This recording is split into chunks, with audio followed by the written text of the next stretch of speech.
अस्सलाम वालेकुम। मेरा नाम डॉक्टर राना नासिर अली है। मैं एज ए माहिर अमराज़ नफ्सियात साइकेट्रिस्ट के तौर पे काम कर रहा हूँ। लास्ट वीडियो में हमने ओसीडी, जिसको वहम की बीमारी कहा जाता है, उसकी अलामत के बारे में तफसील से बात की थी। आज की वीडियो में हम इसकी वजूहात क्या हैं और उसके ट्रीटमेंट के बारे में तफसील के साथ बात करेंगे। तो इसकी वजूहात में जो सबसे पहले है उसको मौरूसी कहा जाता है। देखा गया है कि ऐसे पेशेंट्स जिनमें ओसीडी होती है, उनके रिश्तेदारों में जो स्पेशली फर्स्ट डिग्री रिलेटिव्स हैं, तो उनमें 4-fold इन टाइम जो है ना, मतलब हम कह सकते हैं कि 4 गुना ज़्यादा रिस्क होता है ऐसे पेशेंट्स जिनके रिश्तेदारों में ना। फिर देखा गया है कि ग्लूटामेट और कुछ ऐसे ग्लूटामेट है जैसे सेरोटोनिन ट्रांसपोर्टर जीन्स हैं, उनके अंदर भी प्रॉब्लम आता है। मतलब जीन्स के जो ग्लूटामेट और सेरोटोनिन के ट्रांसपोर्टर जीन्स हैं ना, उनके अंदर भी प्रॉब्लम्स आता है इसके अंदर। इसके अलावा देखा गया है कुछ बीमारियां ऐसी हैं जिनके अंदर ओसीडी का लिंक बहुत ज़्यादा पाया गया है।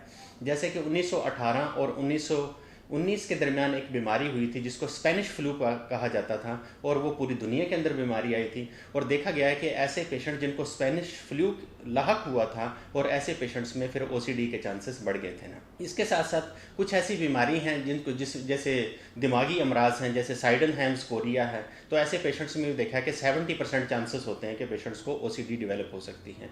या कुछ बच्चों की ऐसी बीमारियां हैं जैसे इसको पेंडेस कहते हैं, paediatric auto immune neuropsychiatric disorders associated with streptococcal infections. Basically एक स्ट्रेप्टोकोकल इन्फेक्शंस कुछ बैक्टीरिया होते हैं जिसकी वजह से बच्चों में एक डिजीज़ होती है जिसको जैसे मैंने बताया है।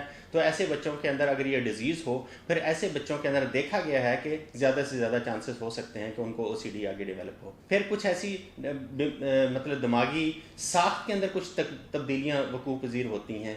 जैसे देखा गया है कि अगर ग्रे मैटर वॉल्यूम स्पेशली किस एरिया में ब्रेन का, जिसको हम स्ट्राइटम कहते हैं, ब्रेन का एक पार्ट है, उसके अंदर ग्रे मैटर वॉल्यूम बढ़ जाता है। और कुछ ऐसी और भी साख्त के अंदर तब्दीलियां हैं जैसे कि ऑर्बिटोफ्रंटल है, डार्सोमीडियल है और एंटीरियर सिंगुलेट कॉर्टेक्स है। इनके अंदर देखा गया है कि ग्रे मैटर के अंदर कमी वाक़ई होती है।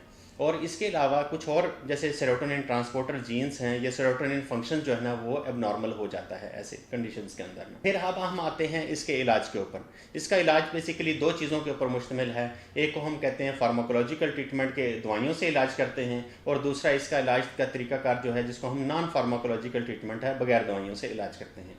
सबसे पहले हम आ जाते हैं दवाइयों से इलाज। दवाइयों से इलाज में सबसे पहले SSRI हैं। SSRI कहते हैं सेलेक्टिव सेरोटोनिन रीअपटेक इनहिबिटर्स। ये मेडिसिन्स हैं, जदीद मेडिसिन्स हैं, जिसमें फ्लॉक्सिटीन है, पेरोक्सिटीन है, सर्टालिन है और बहुत सारी इसमें दवाइयाँ शामिल हैं। इसके अलावा TCA दूसरा ग्रुप जो है ना, उसको हम TCA कहते हैं। TCA से मुराद है ट्राईसाइक्लिक एंटी डिप्रेसेंट्स होती हैं, जिसमें क्लोमिप्रामिन है, वो भी OCD के अंदर या वहम की बीमारी के अंदर कारगर साबित होती है।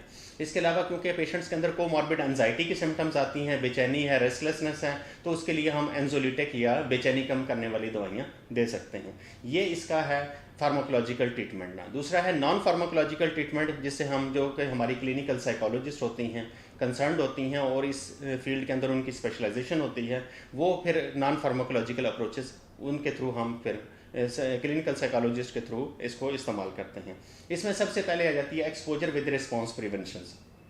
एक्सपोजर और रिस्पॉन्स प्रिवेंशन से मुराद ये है कि पेशेंट्स को, फ़र्ज़ किया एक पेशेंट्स है, उसको डर्ट और कंटेमिनेशंस की बहुत ज़्यादा सोचें आती हैं, बार बार हाथ धोता है, तो हम ऐसे पेशेंट्स को उसको डर्ट और कंटेमिनेशन से एक्सपोज करवाते हैं। फिर उसको कहते हैं कि उसने हाथ नहीं धोने कुछ देर के लिए ना, कुछ अरसे के लिए, कुछ देर के लिए, बल्कि कुछ टाइम के लिए उसने हाथ नहीं धोने। तो फिर देखा गया है कि ऐसे ट्रीटमेंट से भी काफ़ी हद तक सोचों के अंदर कभी वाक़ई होने शुरू हो जाती हैं। फिर दूसरी जो टेक्निक्स है जिसको हम कहते हैं थॉट स्टॉपिंग।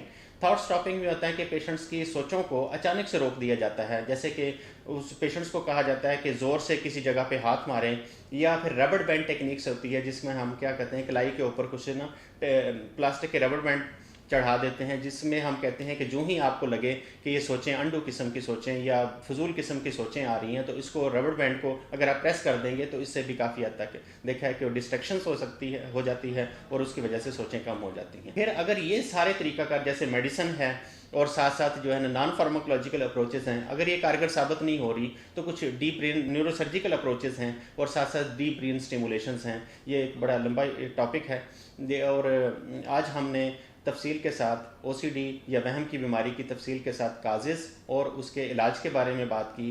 अगर नेक्स्ट व्लॉग में हम इंशाल्लाह किसी और टॉपिक के बारे में तफसील के साथ बात करेंगे। आपका बहुत बहुत शुक्रिया।